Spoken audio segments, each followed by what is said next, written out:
Hello student, मैं हूँ DC sir जो आज कॉमर्स में आपको 7 ऑसम जॉब बताने जा रहा हूँ और जो इस काउंटडाउन में एक नंबर पर है वो तो कई सारे जॉब से ऊपर है।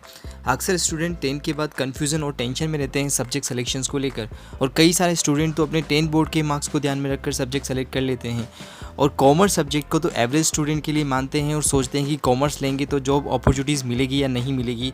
जो ऐसा कॉमर्स के लिए सोचते हैं वो बिल्कुल गलत सोचते हैं। जो ये टॉप 7 जॉब है जिनकी इंडिया में काफ़ी प्रेस्टीज मिली हुई है, इन जॉब की मैं आपको केवल समरी दे पाऊंगा और उनके डिटेल वीडियो में आपको नेक्स्ट में बता पाऊंगा।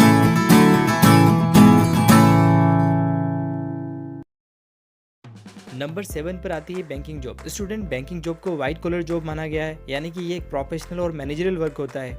इंडिया में 5 वर्किंग डे और अच्छी सैलरी के साथ बहुत से फ़ायदे मिलते हैं।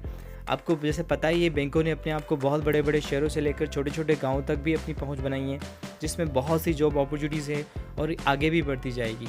बैंकों में जॉब्स का काम एक सिलेक्शन बोर्ड करवाती है जिसका नाम है IBPS, the institute of banking personal selection, जो यंग ग्रेजुएट स्टूडेंट्स को पब्लिक सेक्टर बैंक में रिक्रूटमेंट और प्लेसमेंट करती है।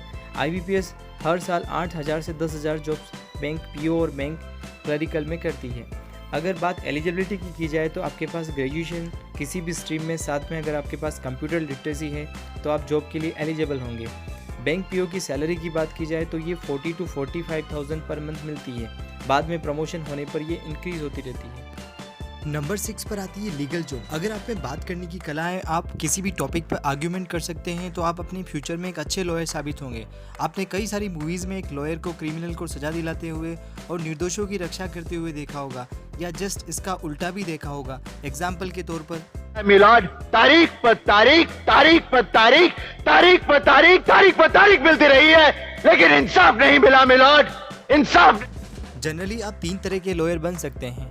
Number 1 criminal lawyer, number 2 revenue lawyer या tax lawyer, number 3 civil lawyer. Commerce वाले रेवेन्यू एवं सिविल लॉयर बनना ज़्यादा पसंद करते हैं।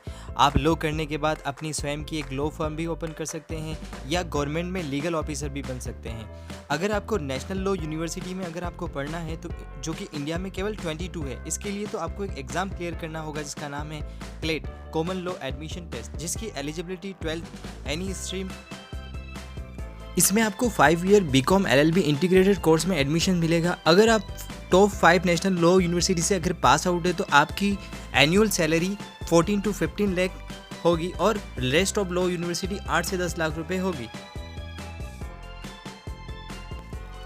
नंबर 5 पर आती है टीचिंग जॉब। अगर आप अपनी बातों को अच्छी तरह से समझा सकते हैं तो आप एक अच्छे टीचर भी साबित होंगे, जिसमें आपको बहुत सी छुट्टियों के साथ साथ में अच्छी सैलरी भी मिलेगी।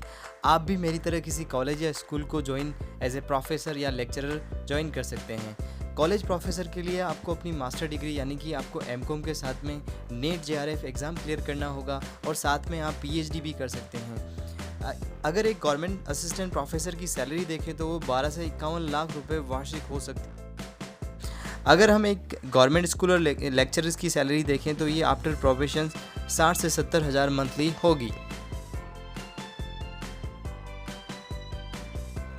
नंबर 4 पर आती है अकाउंटिंग रिलेटेड जॉब। अगर आपको प्योरली कॉमर्स जॉब चाहिए तो आप चार्टर्ड अकाउंटेंट, जो the institute of chartered accountant of India करवाती है, और CMA सर्टिफाइड मैनेजमेंट अकाउंटेंट बनकर जो the Indian institute of cost accountant of India करवाती है, ये जॉब आप कर सकते हैं और इन जॉब की काफ़ी ग्लोबली डिमांड होती है। ये कोर्स करने के बाद आप किसी भी कंपनी में as a internal auditor, as a cost accountant, as a finance manager बनकर काम कर सकते हैं, या आप अपना खुद का एक फर्म बनाकर भी आप अपनी प्रैक्टिस स्टार्ट कर सकते हैं। अगर एलिजिबिलिटी की बात की जाए तो आप 12th में आने पर अपने फाउंडेशन कोर्स के लिए आप रजिस्ट्रेशन करवा सकते हो और ये एग्ज़ाम एनुअली 2 टाइम्स होता है। अगर सैलरी की बात की जाए इंडिया में तो 6 to 30 lakh annual package offer होता है। अगर इंटरनेशनल बात की जाए तो ये अप टू 75 लाख एनुअल हो सकता है।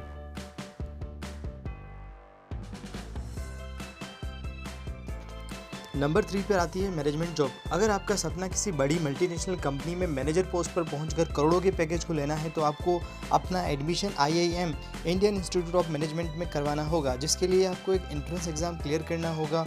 इसका नाम है CAT, कॉमन एडमिशन टेस्ट, जिसकी एलिजिबिलिटी आफ्टर ग्रेजुएशन किसी भी स्ट्रीम में हो आप। इसके लिए जो सैलरी पैकेज है IIM अहमदाबाद से पास आउट का अगर एवरेज पैकेज भी देखा जाए तो 50 लाख से 1 करोड़ रुपए तक वार्षिक होता है। नंबर 2 पर आती है सिविल सर्विसेज जॉब। इंडिया की सबसे ज़्यादा अगर कोई बड़ी जॉब मानी जाती है तो वो सिविल सर्विसेज की जॉब होती है।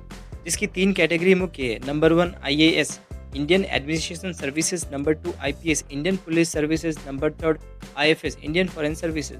हर वर्ष यूपीएससी सीसेट यानी कि सिविल सर्विसेज एप्टीट्यूड टेस्ट आयोजित करती है। किसी भी स्ट्रीम से अगर आप ग्रेजुएट हो तो ये जॉब ले सकते हैं। अभी तक जो फर्स्ट अटेम्प्ट में ये एग्ज़ाम क्लियर कर पाए हैं और जो आईएएस बने हैं, उन्होंने अपने दिए गए इंटरव्यू में यही बात की है कि आईएएस बनने की तैयारी उन्होंने 10th एग्ज़ाम पास होने के साथ ही कर दी थी। ये जॉब में सैलरी उतने मायने नहीं रखती जितने कि आपको पूरा सम्मान मिलता है। पूरे डिस्ट्रिक्ट की अगर पावर कही जाए तो वो कलेक्टर के हाथों में होती है। एक बड़ा बंगला, गाड़ी, सर्वेंट्स मिलते हैं। अगर एक कैबिनेट सचिव के स्तर के आईएएस की बात की जाए तो उसे कुल मिलाकर 1,50,000 से 1,90,000 रुपीज़ पर मंथ मिलता है। नंबर 1 पर आता है एंटरप्रेन्योरशिप। हाँ, आपने ठीक सुना। एक एंटरप्रेन्योर होने के नाते आप अपने बड़े से बड़े सपनों को पूरा कर सकते हैं, साथ ही दूसरों लोगों के लिए भी बहुत सारे जॉब्स क्रिएट करेंगे।